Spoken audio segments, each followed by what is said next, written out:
Tout commence avec un roman sur les égouts.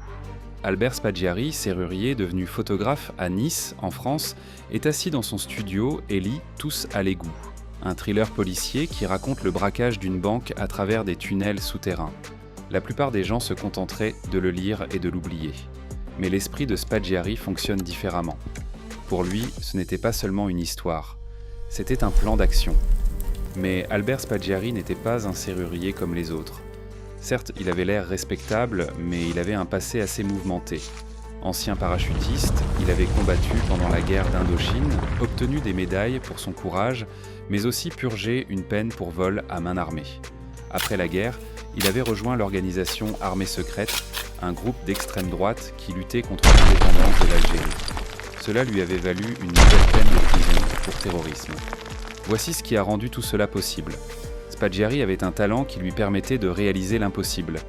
Il était serrurier de formation et travaillait chez Fichet-Bosch, une entreprise qui fabrique des coffres-forts.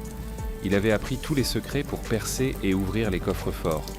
En 1976, cet ancien soldat de 44 ans s'était installé, dirigeait un studio de photographie et travaillait même pour la municipalité de Nice. Mais vous savez comment sont les hommes comme lui. Son esprit agité était toujours là, attendant le bon moment, la tempête parfaite d'informations. Ce moment est arrivé lors d'une conversation informelle avec un ami qui travaillait à la fois comme conseiller municipal et à la Société Générale. Cet ami a laissé échapper une information incroyable. Le coffre-fort principal de la banque à Nice n'était équipé d'aucun système d'alarme après la fermeture. La direction estimait que les murs en béton étaient si épais, 1,8 m, que personne ne pourrait jamais les franchir. Elle n'avait donc jamais pris la peine d'installer des détecteurs de mouvement ou des alarmes sonores à l'intérieur. Spaggiari ne s'est pas contenté de croire son ami sur parole. En 1974, 2 ans avant de passer à l'action, il a mis au point un test astucieux. Il a loué un coffre-fort sous un faux nom et y a placé un réveil bruyant, réglé pour sonner au milieu de la nuit. Comme personne n'est venu, il a compris qu'il avait trouvé le point faible de la banque.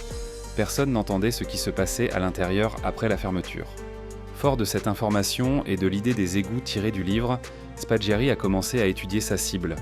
La banque était située à l'angle de l'avenue Jean-Médecin et de la rue de l'Hôtel des Postes, dans le centre-ville de Nice, tout près du tunnel couvert où le Paillon coule sous les rues de la ville. Nuit après nuit, au printemps 1976, Spaggiari partit explorer le labyrinthe souterrain de Nice. Il commença au Palais des Expositions et parcourut environ 2 à 3 km de canalisation et d'égouts, cartographiant chaque recoin. Il trouva l'endroit idéal pour s'introduire. Un regard situé rue Gustave-Deloye, juste sous le carrefour, près de la banque. De là, il pensait qu'il pourrait creuser directement jusqu'au sol de la chambre forte sans que personne ne s'en aperçoive à la surface. Constituer l'armée clandestine. Spaggiari savait qu'il ne pourrait pas réussir seul. Grâce à ses contacts locaux, Alain Bournat et Francis Pellegrin, il a puisé dans le milieu criminel marseillais, faisant appel à des gangsters expérimentés comme Daniel Michelucci et Gérard Vigier.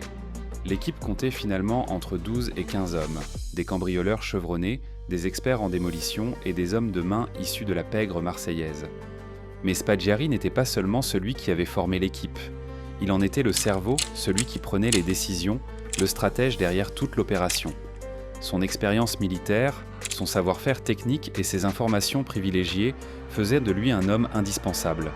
L'équipe savait qu'il ne s'agissait pas d'un simple voleur, mais d'un véritable stratège. Le projet de construction souterraine.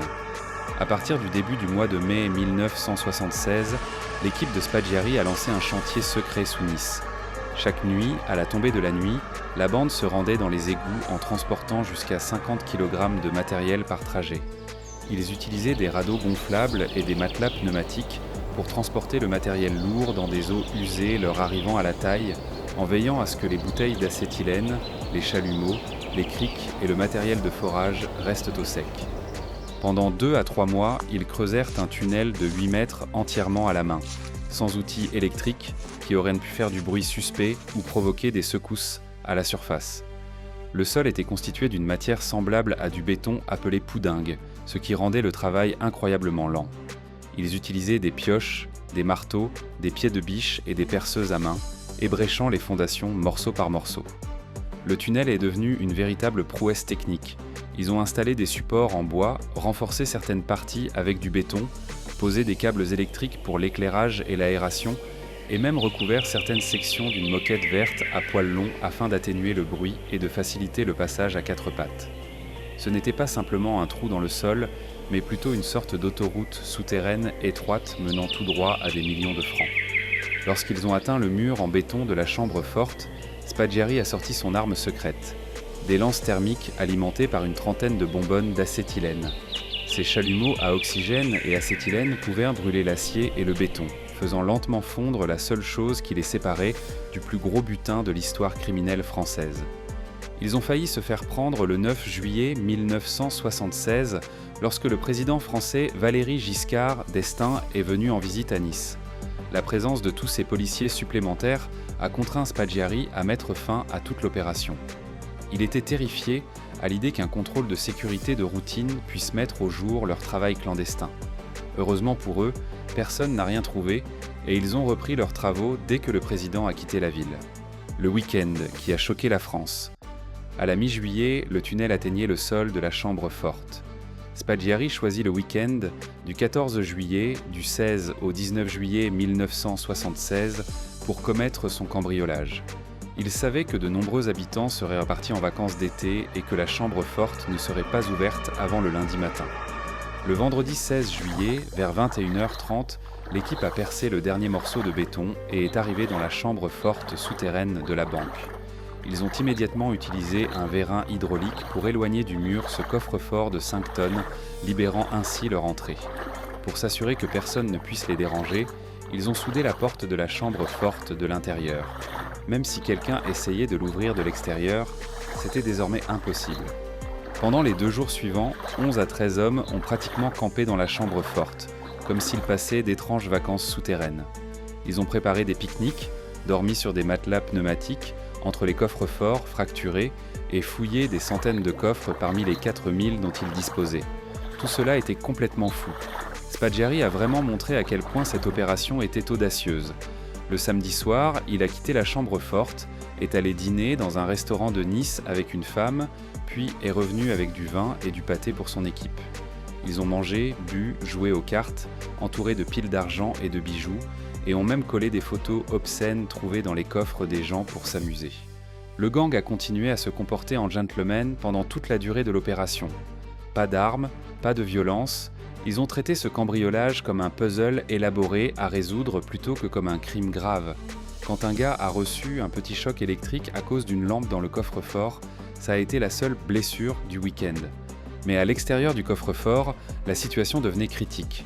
Une étrange tempête s'est abattue sur Nice et les eaux usées ont commencé à monter rapidement. Le dimanche, leur voie de sortie était inondée. S'ils attendaient trop longtemps, ils seraient piégés là-bas. Même s'ils voulaient 3 heures de plus pour continuer à piller, Spaggiari a décidé d'arrêter. Ils sont repartis avec environ 46 millions de francs français en espèces, en or, en diamants, en bijoux et autres objets de valeur, soit environ 29 millions d'euros en 1976. Ce fut le plus grand braquage de banque de l'histoire de France et l'un des plus importants au monde à cette époque. Avant de partir, Spaggiari a ajouté sa touche personnelle. Sur le mur du coffre-fort, il a écrit le message désormais célèbre « Sans armes, ni violence et sans haine ». Pour semer la confusion chez les experts en écriture, chaque membre de l'équipage a tracé chaque lettre, mélangeant leur écriture afin que personne ne puisse savoir qui avait écrit quoi.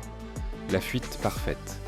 Pendant plusieurs heures, l'équipe a transporté environ une demi-tonne de butin à travers les eaux montantes des égouts, devant parfois presque nager à mesure que le niveau de l'eau augmentait.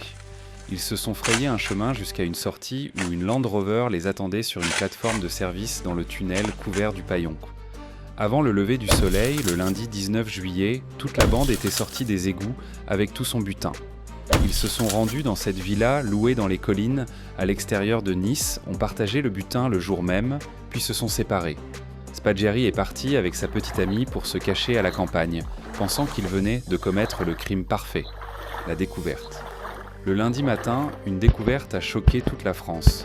Lorsque les employés de la Société Générale ont essayé d'ouvrir le coffre-fort à 8h30, leur clé ne fonctionnait pas. La porte avait été soudée de l'intérieur.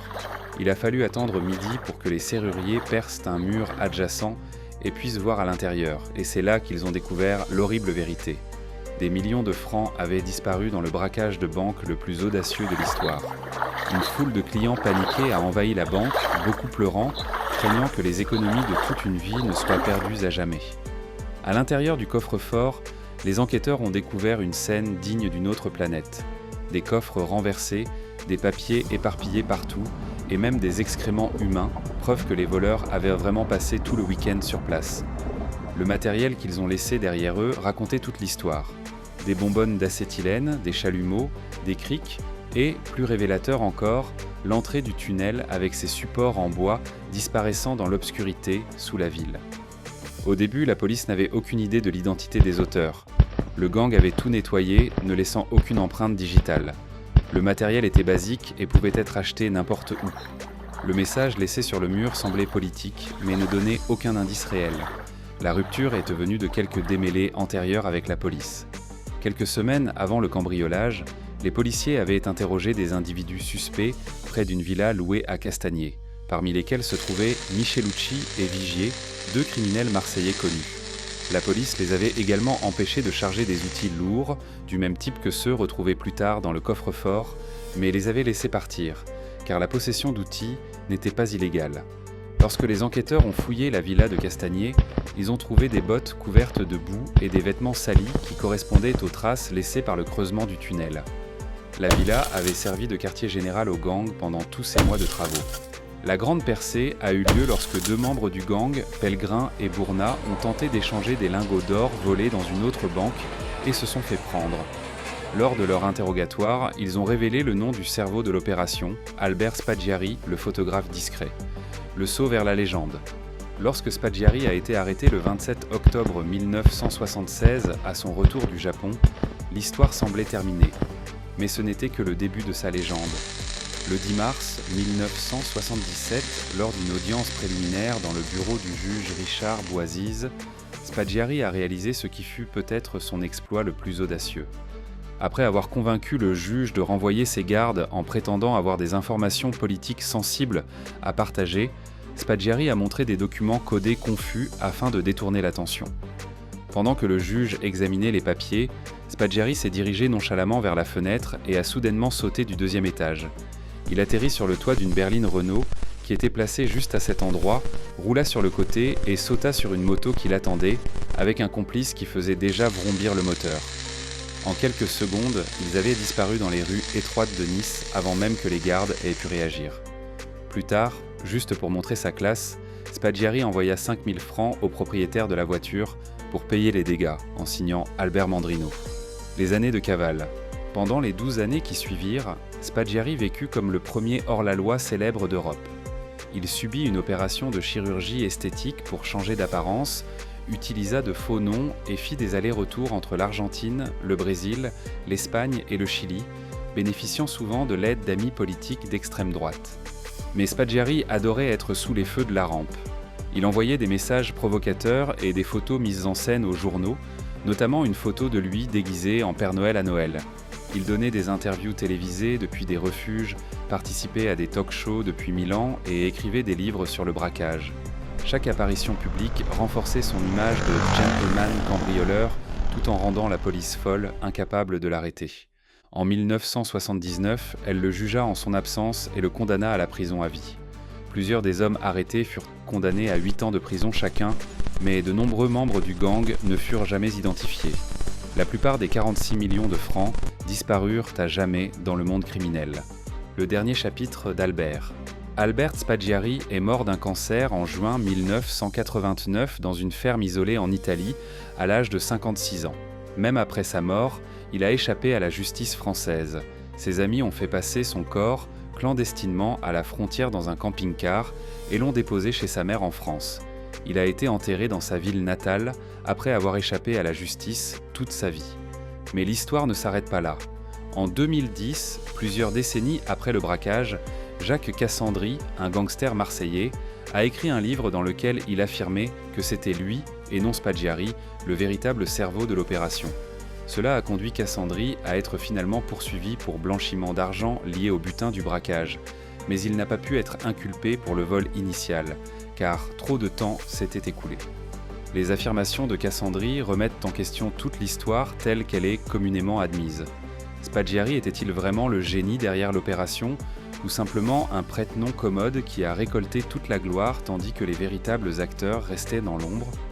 Comme l'a dit l'un de ses complices, peut-être que le gang a laissé Spaggiari devenir le criminel célèbre parce qu'il savait qu'il ne les dénoncerait jamais et protégerait leur identité.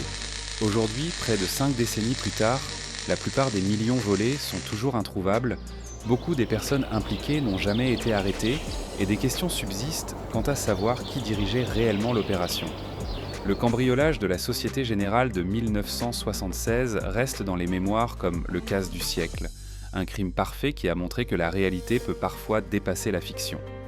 Albert Spaggiari, le serrurier qui a lu un roman sur les égouts et a décidé de le mettre en pratique, a accompli quelque chose d'incroyable. Il a commis l'un des plus grands vols de l'histoire sans tirer un seul coup de feu, sans blesser personne et sans passer un seul jour en prison pour cela. Qu'il ait été un génie ou un imposteur, un cerveau ou un showman, il a inscrit son nom dans la légende criminelle avec pour seules armes ses compétences techniques, sa formation militaire et son audace folle.